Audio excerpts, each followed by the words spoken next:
a population of 1.4 billion approximately. So the concern in their mind to deal and cope with this situation is uppermost, and that is how all of us gather here to hear the valuable thoughts on the issue. Now,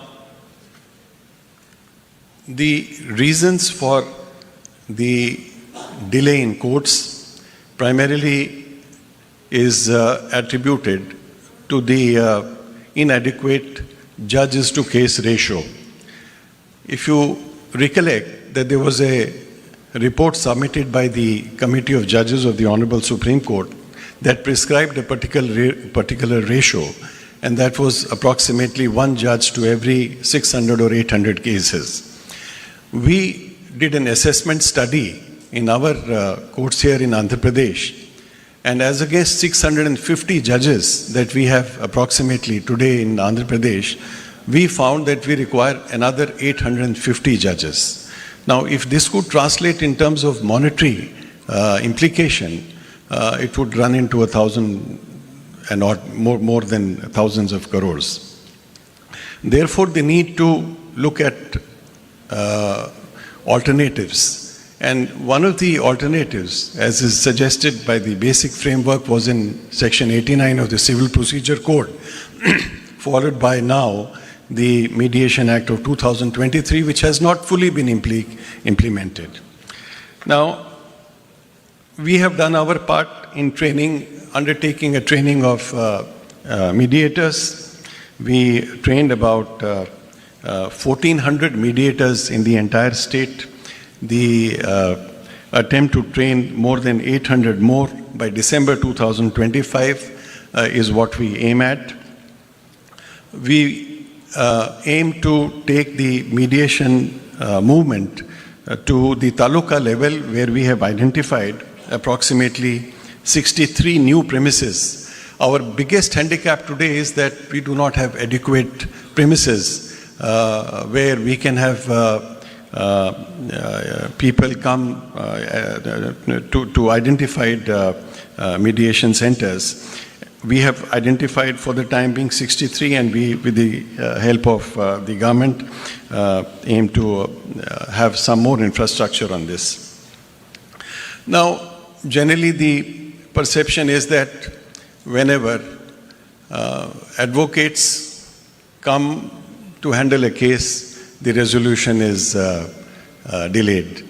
But the presence of advocates, senior advocates, designated senior advocates from all across the country certainly belies that perception. Now, while we are training mediators, the biggest challenge today, what I feel, is that a 40-hour training in mediation skills may not be itself enough. Now, the question is that when a case gets referred for mediation by the court, now we have a panel of mediators. The mediators are seen on the basis of their training, but there is no audit as to what is their capacity. Just imagine to trust, say, a graduate who has freshly graduated from a law college and entrust a case to him saying that you now handle it is difficult. So his ability to handle a case and to nudge and navigate the parties to an amicable resolution of dispute is something which we cannot expect from a mediator only because of the fact that he has undergone a training of 40 hours. Now the question therefore is, with a view to avoid that golden opportunity which the court gets when it refers the matter to the mediator, that opportunity should not be lost because of the incapacity of the mediator, because there is no method of judging his skill. Therefore, there has to be some mechanism, some certification, some standardized method of determining as to whether the case which is being handed over to him will see some successful fruition or not. That is one aspect of training and skill development which is most important in my mind. Second is integrity. Now, we have all seen that arbitration was a success. Many judges, retired judges, bureaucrats took to arbitration because it was lucrative. Today, the situation is that while we are seeing this as assuming a movement in the country under the able guidance and leadership of our honorable judges in the Supreme Court, we cannot permit everyone and anybody who volunteers to undergo the training and then come forward. As we have seen in the arbitration world, if there are honest arbitrators, there are also dishonest ones. If there is a demand for honest arbitrators, there is a greater demand for dishonest arbitrators, especially those appointed by, nominated by the parties. Therefore, some sort of a mechanism must be developed so that it is not a free-for-all. I know that there is a time constraint, therefore I hope that the deliberations of this conference help build a system of justice that heals, that restores, and that empowers our people and our economy to move forward. Thank you very much.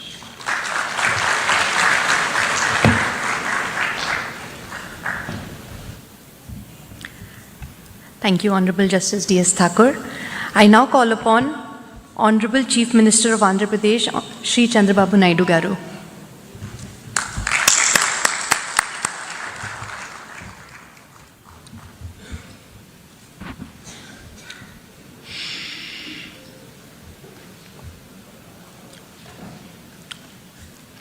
Honorable Justice Sri Suryakant Garu, Honorable Justice Sri P.S. Narasimhan Garu, Honorable Justice D.S. Thakur Garu, Professor S. Surya Prakash Garu, Vice Chancellor, Dr. Surya Raju Garu, Secretary General, ACIAM, Honorable Judges, distinguished jurists, and friends. I am very happy to be here. Visakhapatnam is a beautiful city. Anybody will go to Hyderabad and stay there sometime. They want to settle there. Now Visakhapatnam, anybody will come, they will settle permanently in Visakhapatnam. That is the beauty of Visakhapatnam. Either hospitality or beaches or natural beauty, everything wonderful place. Apart from that place, from all these things, it is a very, very positive people. Recently, Visakhapatnam is rated one of the most safest place for women protection. That is very interesting comment. I want to make it here. Not only women's safety, even men's safety also, this is the best place.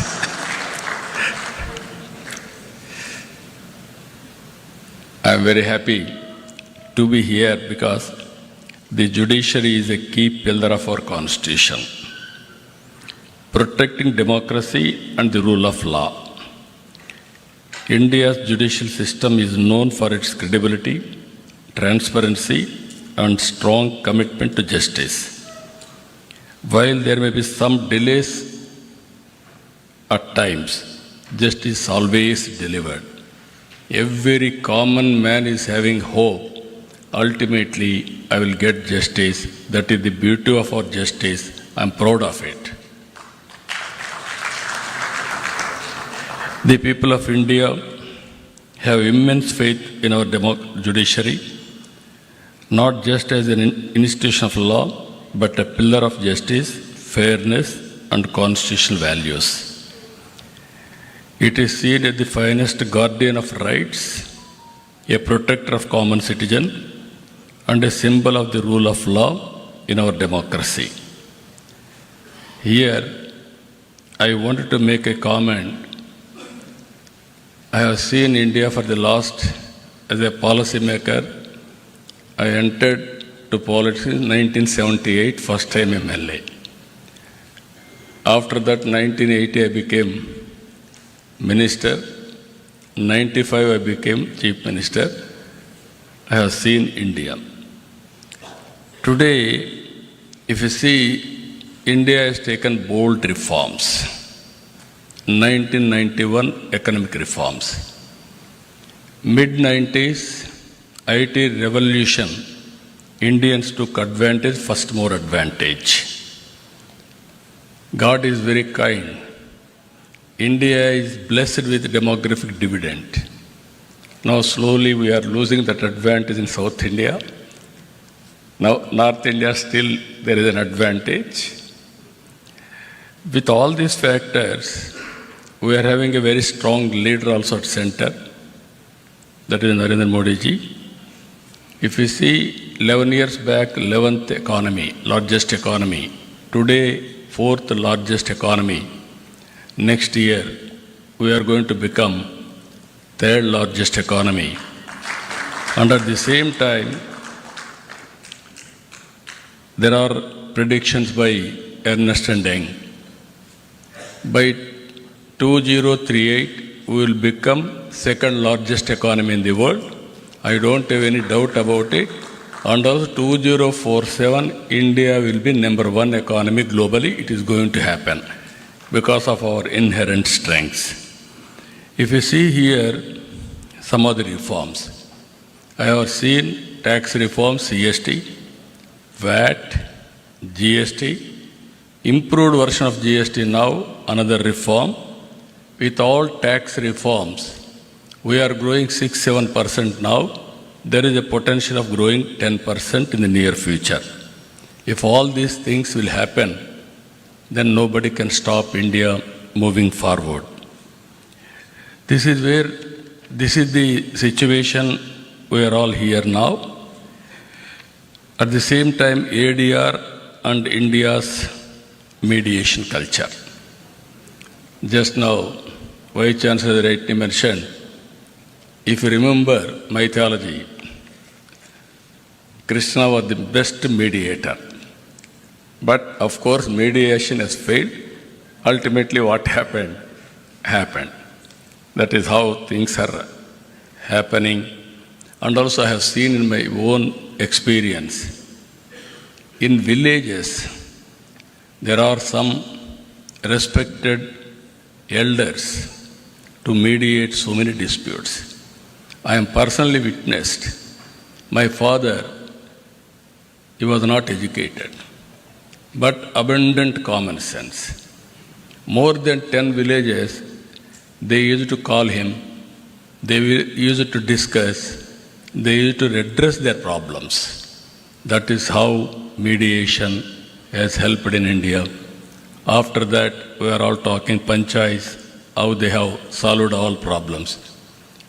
Today we are having more courts according to me, but earlier, to go to court, people used to feel shy. Litigation is the last resort. That is how they have to work in the direction.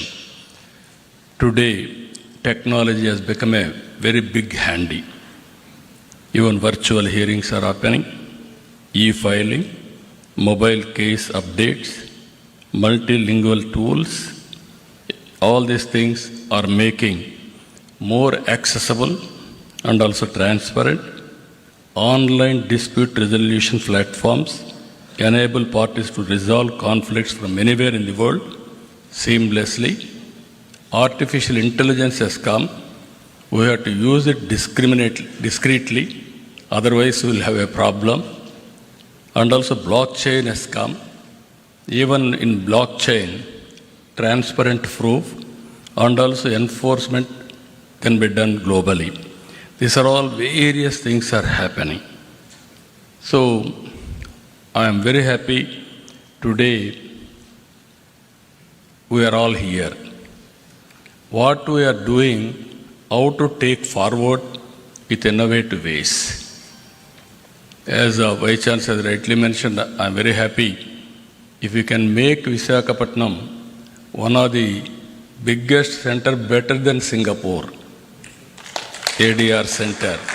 Government of Andhra Pradesh is willing to contribute that ecosystem. I will be very happy for that. Friends, and also Honorable Supreme Court judges and High Court judges, you are all watching. India is moving new technologies, high tech. Now we are taking advantage of it. For the last 1 year, we are able to mobilize $100 billion investment to Andhra Pradesh. Now, next month, Google is going to come here, and also TCS is already here, and also Cognizant is coming. With all these things, what today India is having, data centers, Visakhapatnam is going to have more than what India is having total data centers capacity. That is going to happen within 1 or 2 years' time. And also, we are going now Quantum Valley. America is having Silicon Valley. They are proud of it. India, we started recently Quantum Valley. First quantum computer is going to operate from Amaravati by January 1st. It is going to happen. We will be the 6th country in using Quantum Valley, quantum computing, and also having quantum computer. Even space technology, you are all aware. Earlier, by seeing TV, we used to enjoy and also inspire. Now we are starting Space City. America is having SpaceX. We are having Space City now. We are going to launch very soon private satellites from Space City. It is near Tirupati. Now, wars we are doing. Earlier we need more manpower. Now drones are enough. All technologies are going to happen. We are starting drone city in Kurnool now for civilian applications and also defense applications. Electronic city, aerospace, these are all some of the areas we are going. Now what I wanted to emphasize here, we have to think alternative mechanisms also.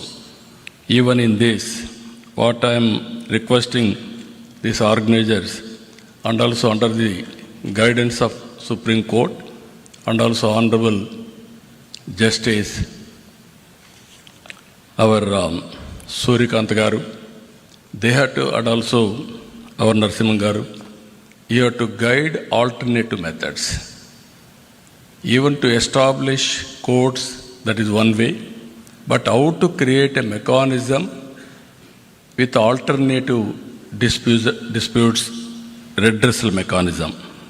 Even technology, how to use it, how to go about innovative way, all these things, I am confident they will work it out.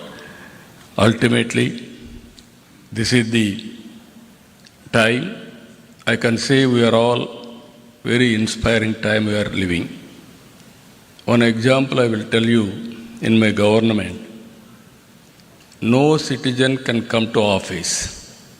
Around 700 services we are delivering through WhatsApp governance from his home.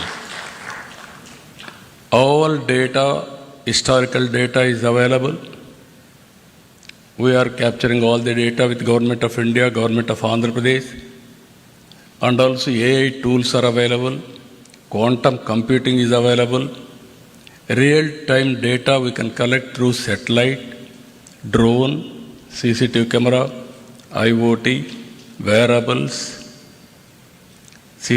all these things if you can collect, even through artificial intelligence, if you can apply, we can guide them real time. If with all these things are, that is where I am saying now, Earlier we used to work very hard. Future is only how to work smart. I am very happy. Indians are going to service the global community. As of now, people are going there. In future, from anywhere in India, they are going to deliver services. If necessary, they can go and work physically. That is going to happen. In this regard, how to reduce disputes, how to make more support for economic growth. That is where we are going to see. One thing I want to make it very clear here. India is going to become globally number one country. Indians are going to become number one globally. We have to plan now 145 crore population. With this population, what type of society we need? Not only building rich, but we have to make how to bridge the gap between haves and have-nots. It is our responsibility to provide better living standards for every citizen. It is possible if we can plan properly by politicians and also guide by judiciary properly. India will be the best place to live and also best country to lead the global community. With this, I am very happy what our friends are doing here. Ultimately, I am seeking always guidance from Supreme Court, judges, and also our Andhra Pradesh High Court for doing better things. With this, thank you, one and all.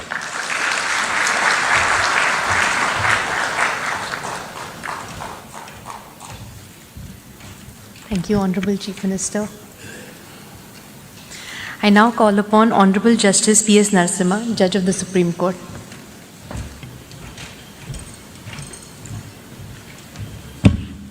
Very good morning to all of you.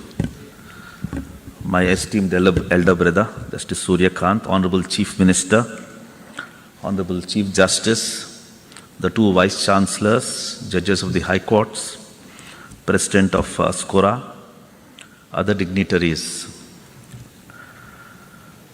Because of the time constraint, what I will do is, I will take a passover.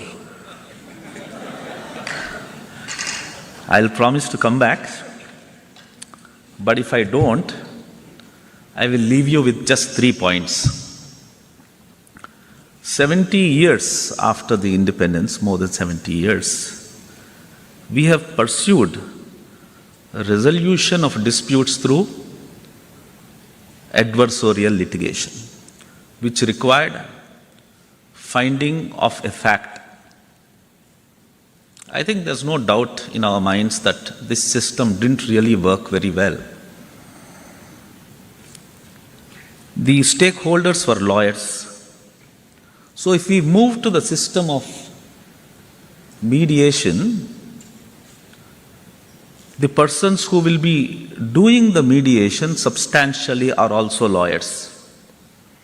So what position will you take as lawyers, having moved from adversarial litigation to that of a mediator? From logic, you will shift to trust. It is trust and trust alone which will help resolve disputes through the process of mediation. So you must learn that technique. It's a facet of the heart. How you win the heart and enable the persons involved in a dispute to trust in you. That's a process, reflect on that.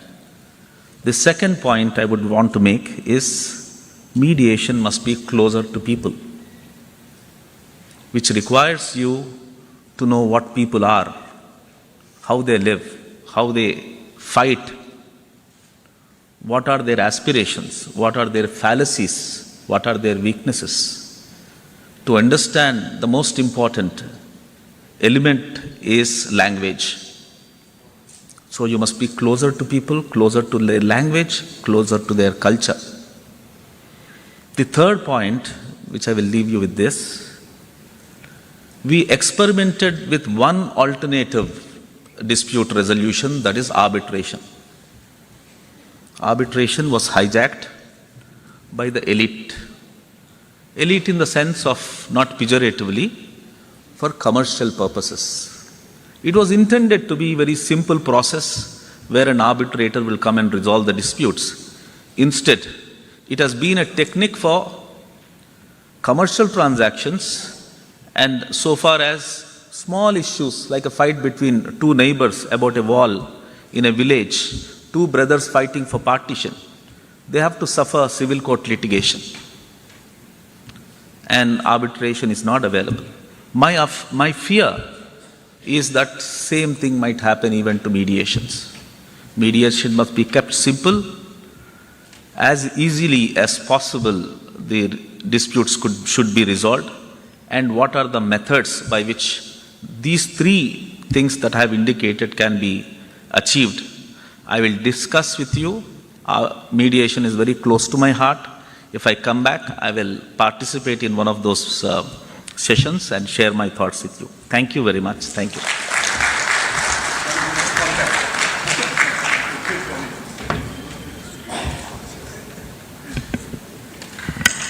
Thank you, Honorable Justice Narasimha. I now call upon Honorable Justice Suryakant, Judge of the Supreme Court of India.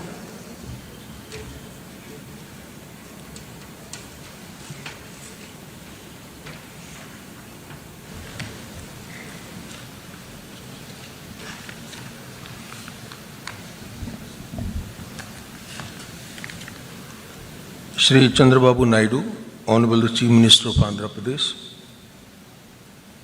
my brother and esteemed colleague, Honorable Mr. Justice P.S. Narasimha, Judge Supreme Court of India, Justice D.S. Thakur, Honorable the Chief Justice Andhra Pradesh High Court, Honorable Judges of various High Courts who are present here. We have among us Justice Nawaz from the Supreme Court of Sri Lanka. He is welcome here in this conference. Professor Dr. S. Surya Prakash, Vice Chancellor, NLIU Bhopal. Mr. Santan Krishnan, Life President of the Commonwealth Lawyers Association, and other office bearers of the CLA. Professor Surya Raju, Secretary General, ACIAM, Madam Chitra from the Trilegal, senior advocates from the Supreme Court, other members of the Supreme Court Bar and the Bar Association of Visakhapatnam and different parts of Andhra Pradesh, who are also graciously present here. Mr. Nayyar, Mr. Jain and other office bearers of the SCORA, members of the mediator community, and some of the very eminent mediators are present here. I know most of them by name, but because of the time constraint, I am not addressing them by name. We have among us Mr. Bharat, the local member of parliament. Other distinguished guests, we have Dr. Renu Raj from the United Kingdom. She is also with us. Distinguished guests, participants, and my dear friends from media. Stepping into this auditorium, one can sense the collective ambition, a gathering fueled not merely by words, but by a genuine resolve to reimagine the landscape of dispute resolution. Coming together, ACIAM, Trilegal and NLU Bhopal marks not a simple an event, but a potential turning point where justice is no longer perceived as remote or intimidating, but as an accessible reality shaped by our own shared commitment. Justice in 21st century, let's commit ourselves, is not an aspiration, it is our responsibility. With this in mind, the theme of our conference resonates with great urgency and relevance. Today, justice must extend far beyond the confines of courtrooms, permeating our communities, businesses, and families. It is about reaching people where they are, making the principles of fairness and compassion tangible and attainable for all. This forum challenges each of us to push past routine, embrace innovation, and build solutions that are empathic and truly effective for our times. Our Constitution does not view justice only in the narrow sense of adjudicating disputes. It speaks of social, economic, and political justice as a guiding factor.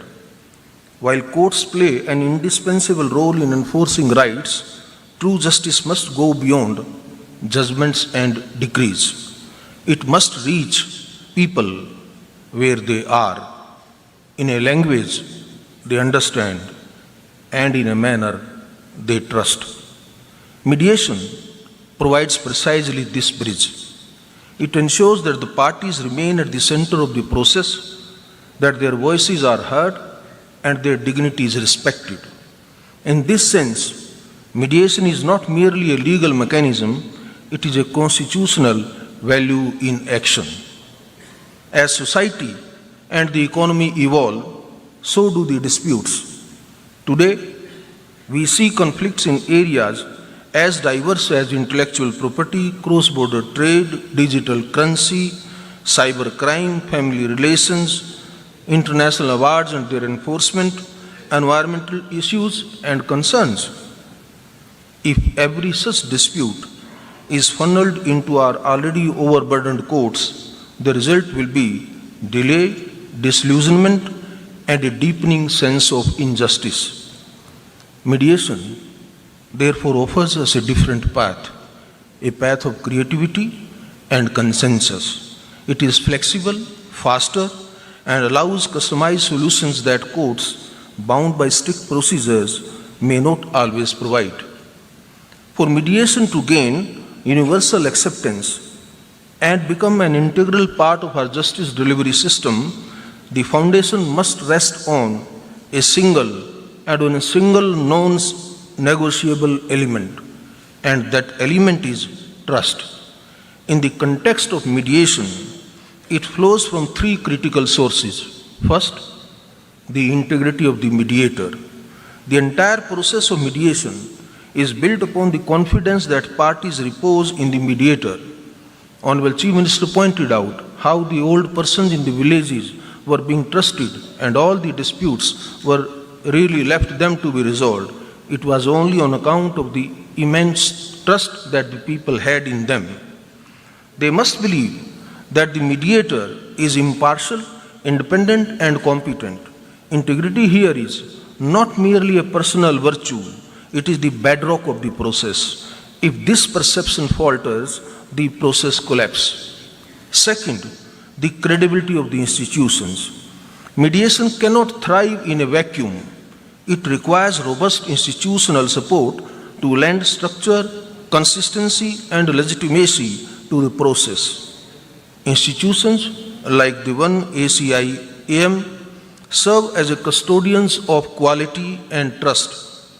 In a world where disputes often carry significant economic and social stakes, institutional credibility reassures parties that mediation is not an informal compromise, but a structured, reliable, and enforceable method of dispute resolution mechanism.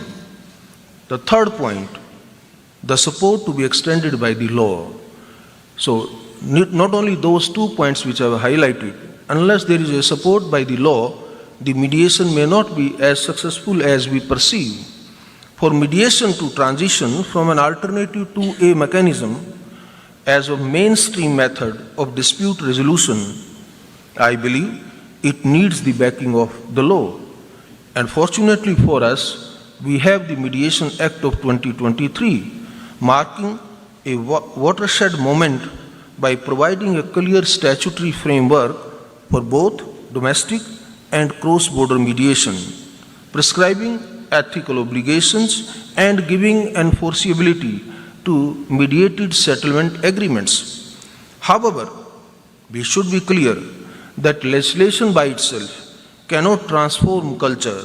Laws can provide a foundation, but they must be animated by practice, sustained by institutions, and embraced by society.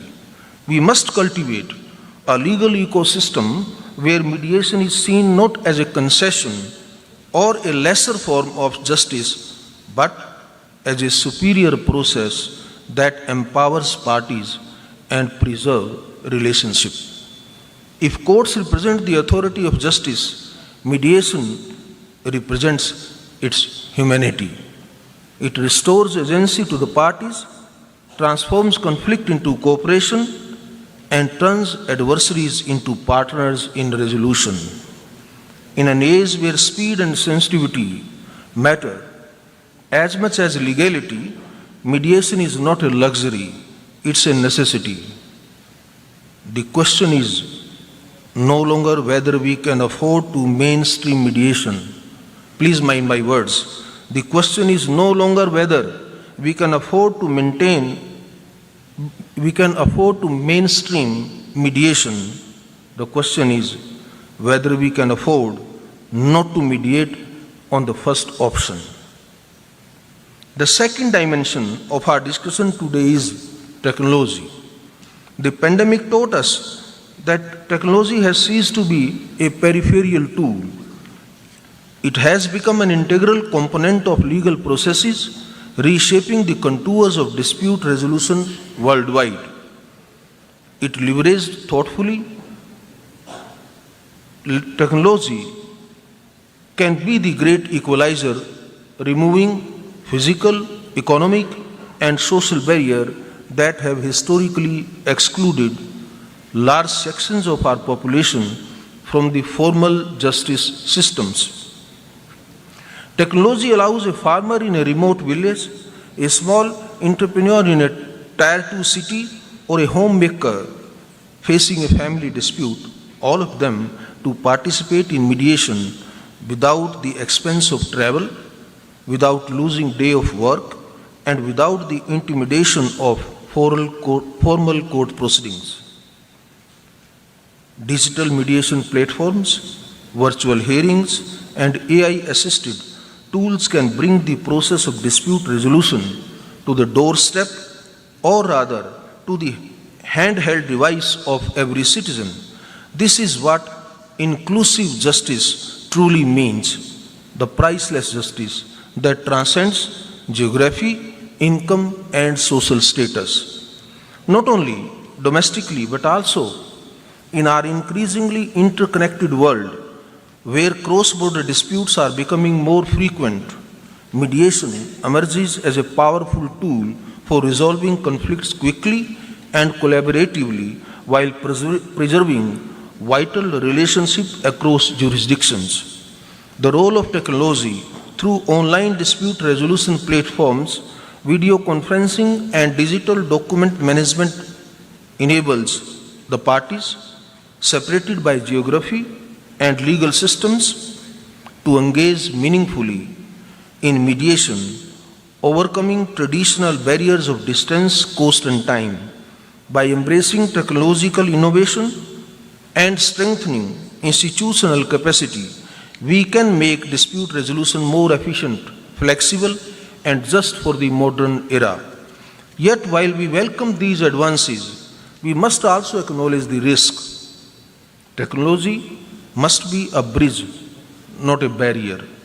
If our systems are too complex or they are connectivity dependent, we may end up excluding those who need access the most. Digital literacy and infrastructure gaps remain significant challenges, and every technological innovation must therefore accompanied by capacity building initiatives such as simple, user-friendly platforms, multilingual interfaces, and community support systems. Another aspect that deserves attention is data security and confidentiality.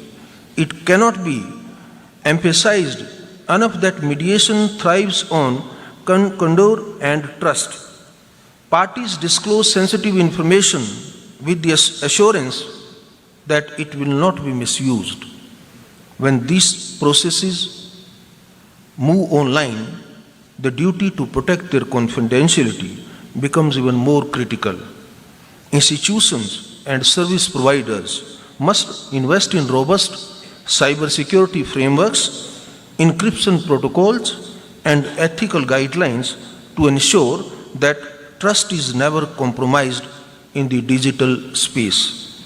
Further, technology is not merely about digitizing the existing processes. It opens the door to new possibilities. AI-driven tools can assist mediators by generating objective summaries, analyzing patterns in disputes, or even suggesting possible settlement ranges based on prior data. And all this thing, all without replacing the human element of empathy and discretion that lies at the heart of mediation. Similarly, online dispute resolution platforms can integrate language translation, voice-to-text features, and real-time documentation, making the process seamless and inclusive for parties across linguistic and cultural divides. Finally, let us remember that the ultimate object of technology in justice delivery is not efficiency alone, it is empowerment. It is to ensure that no person, regardless of where they live or what resources they possess, feels alienated from the promise of justice. Technology, if used ethically and inclusively, can transform this aspiration into a lived reality.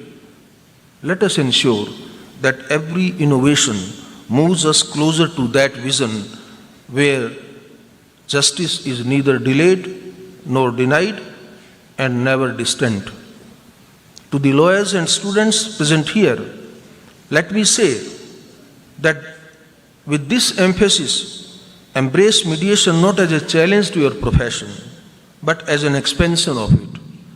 The lawyer of tomorrow will not only be an advocate in court, but also a facilitator of dialogue, a builder of consensus, and a protector of relationships.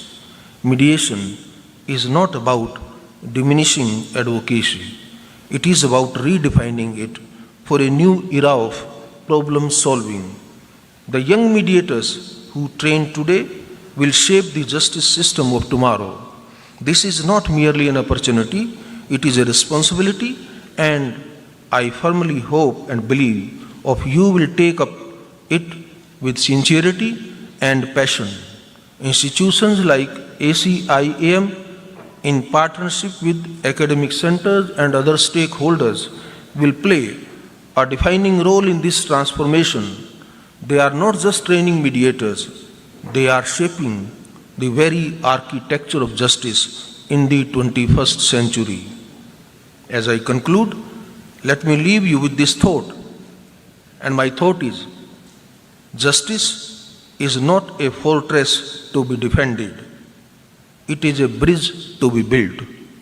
The foundation must be anchored in constitutional values, supported by laws and institutions, strengthened by technology, and sustained by trust. Mediation is one such bridge that connects the letter of the law with the spirit of justice. Let's walk in together with confidence, creativity, and compassion. Thank you very much. Thank you very much for inviting. Jai Hind.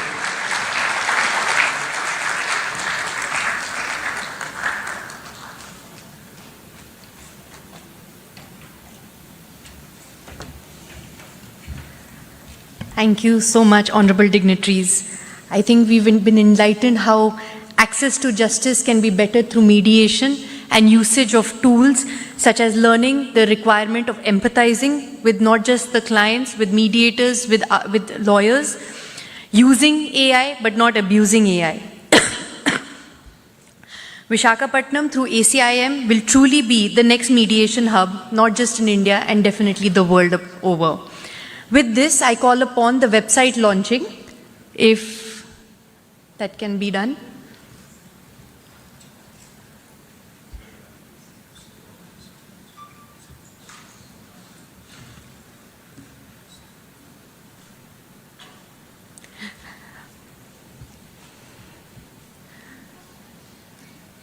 We'll proceed with this felicitation for the ceremony. I would like to call upon Advocate Abhas Sharma to facilitate Honorable Justice Suryakant.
We would now like to call upon the co-founder, ACIM, Mrs. Nikita Upalapti, to facilitate Honorable Justice P.S. Narasimha.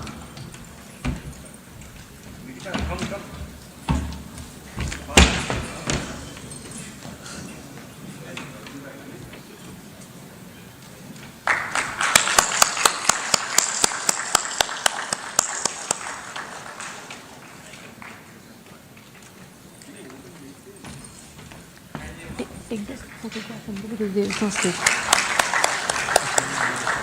I would like to call upon Professor Dr. Surya Prakash to facilitate Honorable Shri Chandrababu Naidu. Website is ready. They are.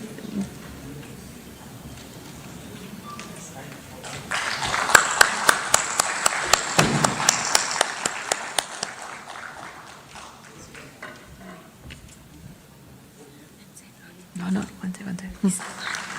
one second.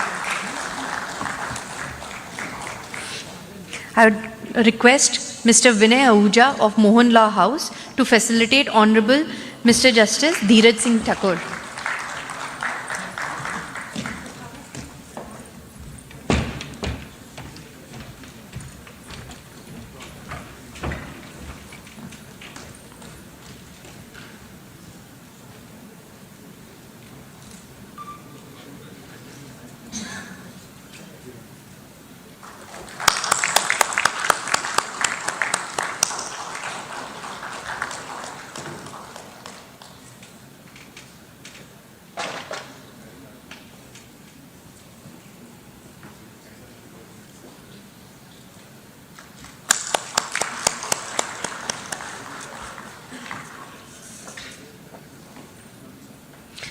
We'll now also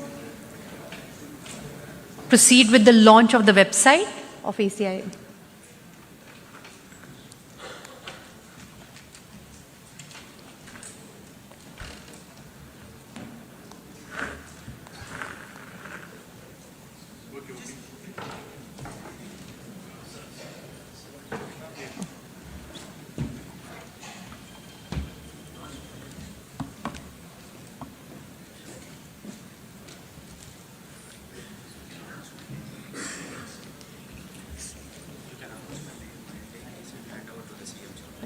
I call upon Vivek from ACIM to proceed with the launch of the website.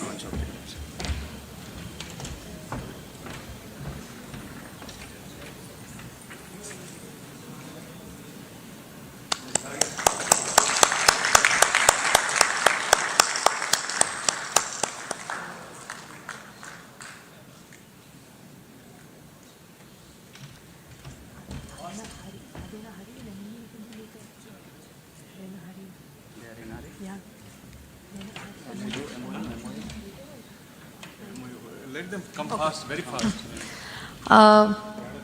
For the MOU, we will call upon Professor Surya Prakash for NLIU Bhopal. We call upon co-founder Surya Raj.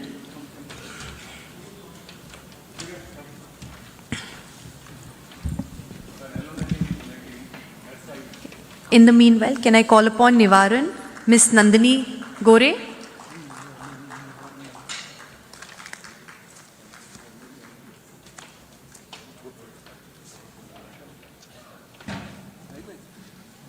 Miss Nandini. They're already. Can I next call upon Miss Shweta Rao from Fisher's Medical Ventures? Dr. Sirisha Medsi Hospital, Dr. S.P. Ravindran, NVP Law College, the representative for Farm Hazel Pharmaceuticals, Mr. Srinivas Ramanarayan from Trust.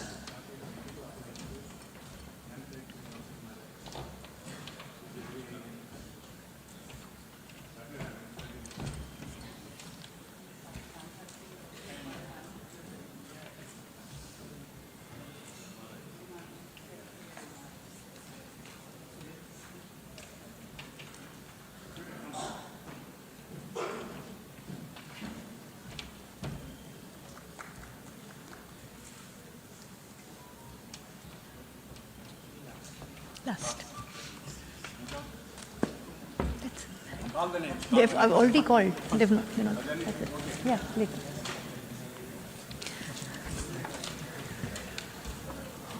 Honorable dignitaries.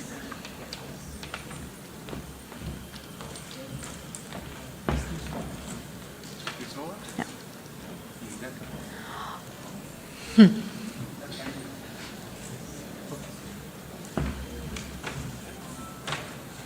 Ask all people I to know. raise from national anthem and touch it.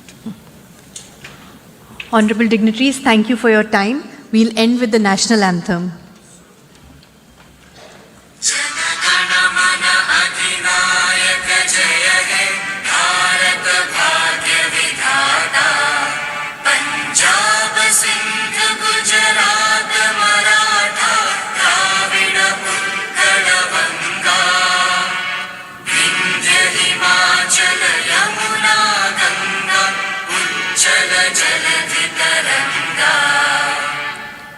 शुभ नामे जागे तव शुभ आशीष मा